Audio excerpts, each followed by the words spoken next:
city's outermost sprawls have branched off along rivers and other lifelines to spawn additional cities, much in the manner of mold forking and stretching along the rich veins of a growth medium.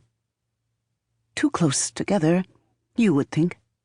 Too much overlap of territory. They are too connected, these sprawling cities and their snaking spawn, each unable to survive should it be cut off from the rest. Sometimes they have distinct local nicknames, these child cities, especially where they are large or old enough to have spawned child cities of their own. But this is superficial.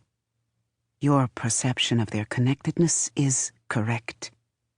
They have the same infrastructure, the same culture, the same hungers and fears. Each city is like the other cities.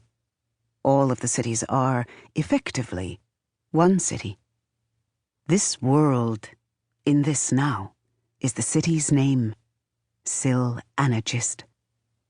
Can you truly understand what a nation is capable of, child of the stillness?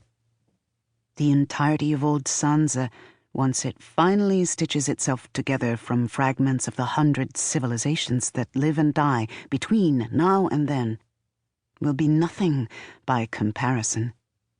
Merely a collection of paranoid city-states and communes, agreeing to share sometimes for survival's sake.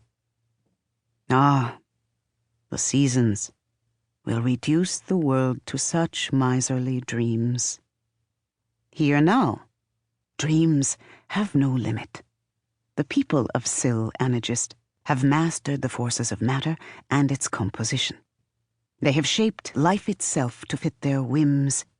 They have so explored the mysteries of the sky that they have grown bored with it and turned their attention back toward the ground beneath their feet. And Sil-Anagist lives, oh how it lives, in bustling streets and ceaseless commerce and buildings that your mind would struggle to define as such. The buildings have walls of patterned cellulose that can barely be seen beneath leaves, moss, grasses, and clusters of fruit or tubers. Some rooftop fly banners that are actually immense unfurled fungus flowers. The streets teem with things you might not recognize as vehicles, except in that they travel and convey. Some crawl on legs like massive arthropods. Some are little more than open platforms that glide on a cushion of resonant potential. Ah, but you would not understand this. Let me say only that these vehicles float a few inches off the ground. No animals draw them. No steam or chemical fuels them. Should something, a pet or child perhaps, pass underneath, it will temporarily cease to exist, then resume on the other side with no interruption of velocity or awareness. No one thinks of this as death. There is one thing you would recognize here, standing up from the core of the city.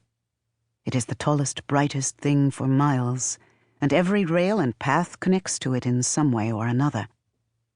It's your old friend, the amethyst obelisk. It isn't floating. Not yet. It sits, not quite quiescent, in its socket. Now and again it pulses in a way that will be familiar to you from Alia. This is a healthier pulse than that was. The amethyst is not the damaged, dying garnet.